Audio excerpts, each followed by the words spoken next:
Morning friends, in this video I want to give you something to work on this week, and it's going to be about contemplating what it would be like if we could remember and realize that any time that you've been harmed or shamed or made to feel afraid or not trust your own body's like functioning in the way it's supposed to look, that really could be based on somebody else's like shame and fear and trauma around their bodies and their body experiences too, that really has nothing to do with you.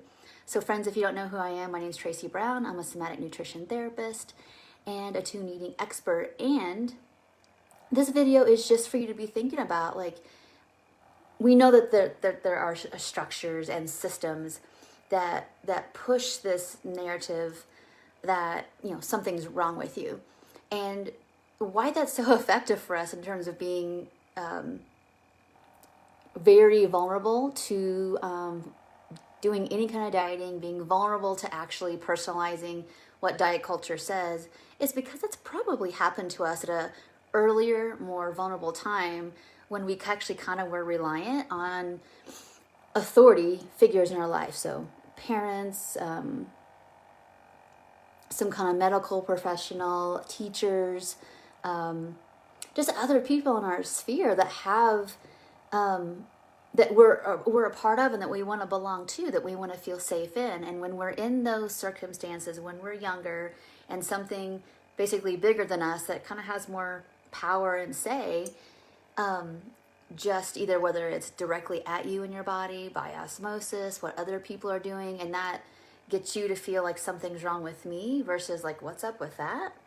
You'll know that people project and people do try to control even other people because their own fear, their own unprocessed shame, lack of belonging, whatever.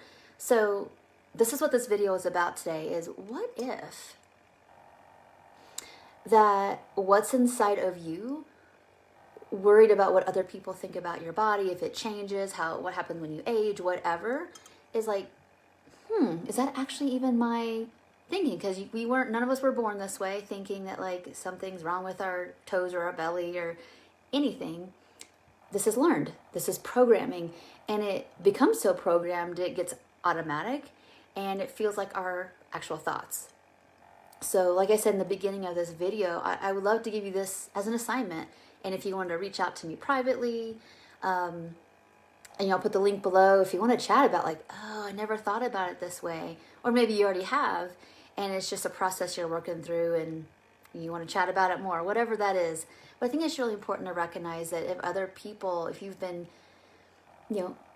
shaming is a way that we actually either purposely or just because that's maybe how a person in your life has also been treated.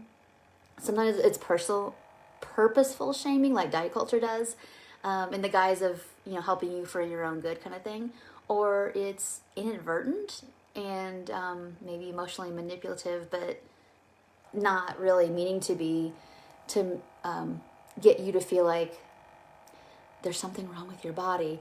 And you'll know that that's in your system based on the way you look at your belly in the mirror. Like, I guarantee you've had somebody in your life like pat their belly and say, oh, that's too big, or I could stand to lose a few, or miss a meal, or those experiences relationally are what get neurobound in our system. And that kind of, the neurobiology of shame is what really this is all about. We want to feel loved and safe and worthy and significant. And if bodies around you are put in a hierarchy, you're going to feel shame if you don't have that body, or you're going to feel fear that you will lose it, or you'll never get it, or whatever. So I want you to start thinking about separating yourself. Like I had in the title of this video, like, what if this is just about other people trying to control their bodies and just not your stuff? Just something to think about. I mean, again, if this has directly happened to you, I'm really, really sorry. I hated that, then it sucks so much. And I mean that genuinely, that nobody ever should be judged and shamed for the way they look. It's just crazy.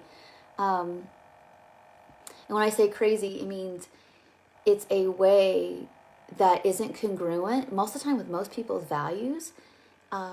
the system I'm not even talking about here. I'm talking about individual people that were day to day in relationship with from the time you were born to right this moment. Be really curious about like how that stuff impacted you, and can you separate it from what was actually what your actual experience with was having a body, or what was missing. Sometimes like, this is all I've ever known. Well, then let's talk about what was missing and what did you need, and we're going to start learning how to provide that. So, all right. And I appreciate this comment. So thank you, Megan. It's freeing once you realize that there's nothing wrong with your body. It's just projections of other people's stuff. Thank you so much. That was the point of this whole video, is learning how to separate yourself. We're going to call it unsuction. Unsuction yourself from other people's stuff. And you'll be able to see their traumas and be like, oh, I am not carrying that, by believing that's true about me. All right. Well, thank you so much for watching this video. If you have any comments, questions, put them below. I will get to them, especially if you tag me. And I want to thank you all for being here. Appreciate you so much, and have a great day. Bye for now.